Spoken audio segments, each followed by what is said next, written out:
Imagine you're looking at a calculation. The perpendicular components are absolutely flawlessly resolved. You've got sine theta exactly where it belongs, cosine theta right there. The math is completely flawless. But get this. In a Cambridge Physics 9702 exam, this exact, mathematically perfect answer just cost a student an entire grade boundary. Why? Well, it all comes down to one tiny, almost invisible assumption in how they presented their logic. 0. Yep, absolutely nothing. That is exactly the number of marks awarded for this perfectly calculated coplanar vector answer.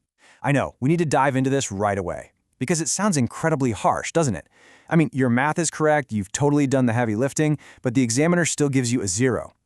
The reason is actually pretty simple, yet it literally trips up thousands of brilliant candidates every single year. The student just completely failed to link their calculation to the specific context of the question. They basically treated it like a pure math problem rather than a real-world physics scenario. So, the absolutely crucial point we have to establish is this: a generic definition, or some disconnected calculation, even if it's 100% scientifically accurate, equals literally 0 marks if it lacks that scenario context. And honestly, this brilliantly illustrates the exact difference between a B student and an A-star student in Cambridge physics. The A-star student knows for a fact that scalar versus vector addition isn't just about blindly applying Pythagoras, it's about proving exactly why it applies to the forces on that specific bridge or the velocity of that specific airplane they mentioned in the prompt. Which brings us to a massive question you've probably asked yourself at some point. Why exactly do standard revision techniques fail when contexts become unfamiliar? Think about it. You've memorized the textbook, you know exactly how to add coplanar vectors inside and out, yet the second you sit down in that exam hall, the question looks completely alien. No way, right? The truth is, standard studying really only prepares you for the what. But the rigorous analytical depth of the Cambridge assessment framework, that tests the how and the why. They intentionally throw these unfamiliar contexts at you just to see if your conceptual understanding is truly transferable. Building on that idea, let's look at something straight from the people actually holding your future in their hands. The principal examiner report explicitly states, answers are often too vague. Examiners want specific details. Just imagine a really tired examiner, armed with a red pen, staring at their 400th paper of the day, literally begging for a reason to give you a mark. If you just write down vectors have magnitude and direction, instead of explicitly stating which direction the specific force in their diagram is acting, well, you're being entirely too vague for that A-star band.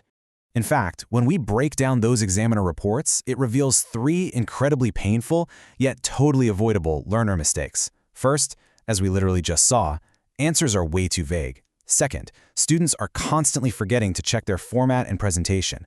We're talking about dropped marks for missing units, unclear annotations on vector diagrams, or just sloppy headings. And third, our biggest culprit today for sure, answers are not specific to the given context.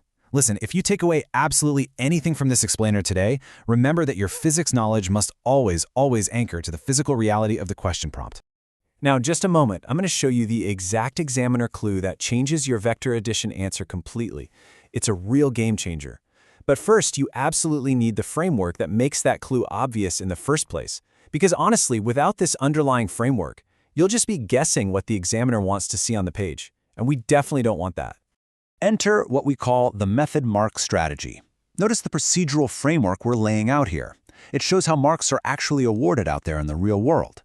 Step 1, you have to identify the key elements and variables straight from the texture tables. Step 2, apply the relevant physics principles. Step 3, execute the analysis, but with incredibly clear working. And Step 4, verify the results just to check for reasonableness. You see, the examiner actively rewards this systematic process. They aren't just scanning for the final number at the bottom of the page. They're actually mapping your journey. Marks are awarded for the process itself. So to guarantee that you hit the descriptive, analytical, and evaluative levels required in the top band of the mark scheme, you need a specific 4-step progression for your written answers. First, clearly state the concept, like vector addition. Second, pull the evidence or data directly from the source material in the question. Third, apply your scientific reasoning to connect those two concepts logically. And fourth, package the whole shebang using examiner wording. That means using precise, completely correct terminology. This structure is basically your safety net. It guarantees you're demonstrating connected conceptual understanding every single time. Okay, let's dive into a quick comparison so you can see exactly what I mean here. On one side, we have a generic student answer. It correctly states the definition of perpendicular components, but it completely fails to link it to the given data. As we know by now, that earns 0 marks. But on the other side, the top band answer actively deconstructs the question. It extracts the relevant data, and it applies the vector analytical framework using really clear notation and correct terminology. This top band approach is exactly how you secure full marks. It shows the examiner you aren't just a walking calculator, you're a critical thinker making real cross-topic connections.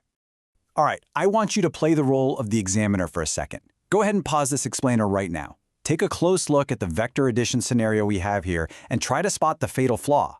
It's like a giant puzzle. Where exactly did this hypothetical candidate drop their method mark? Put your examiner hat on, you've totally got this. Pause the explainer and see if you can spot it. Okay, did you catch it? Well, here is the exact real-world examiner feedback for that specific kind of mistake. The candidate failed to question assumptions and justify their vector subtraction decision with evidence from the source text. You see, top-scoring candidates don't just dump formulas onto the page and hope for the best. They actively demonstrate evaluative thinking. They justify exactly why they chose vector subtraction instead of addition, based directly on the direction of the specific forces mentioned in the source text. It's all about providing justification backed by evidence. Let's do a really quick rapid recap to lock this vital information in. Number 1. Systematic analysis wins marks. You should always use a standardized sequence to solve your problems. Number 2. Link every single point to the specific scenario. Literally no generic textbook dumps allowed. And number 3. Process matters way more than just the final answer. The method marks are where the battle for the A-star is truly won or lost. Mastering scalars and vectors isn't just about crunching the math. It's about demonstrating highly structured, logical reasoning right there on the paper. But here is a bit of a diagnostic cliffhanger to leave you with today. What if you do all of this perfectly? Seriously, what if your physics knowledge is absolutely flawless, your method is crystal clear, and your context is beautifully linked, yet you still lose the marks anyway? Why? Because you misinterpreted a subtle Cambridge command word. What if the question actually asked you to evaluate an experimental design, but you only described the forces? That's a real problem. Because knowing the framework simply isn't enough if you misread the examiner's hidden instructions. Remember that exact examiner clue we've been building up to? Well, it's buried deep inside those specific command words, and understanding them is the mandatory missing link to finally secure your A-star. So in our next explainer, we are going to completely decode the exact command words that decide your mark band, revealing the hidden cause behind so many unexpectedly lost grades. Subscribe to our YouTube channel, Ace the Exams, at acetheexams_IGCSE, to excel in your Cambridge examinations. See you in the next explainer. Until then, ask yourself, when you sit down for your next paper, will you be answering the exact question the examiner actually asked, or just the one you hoped for?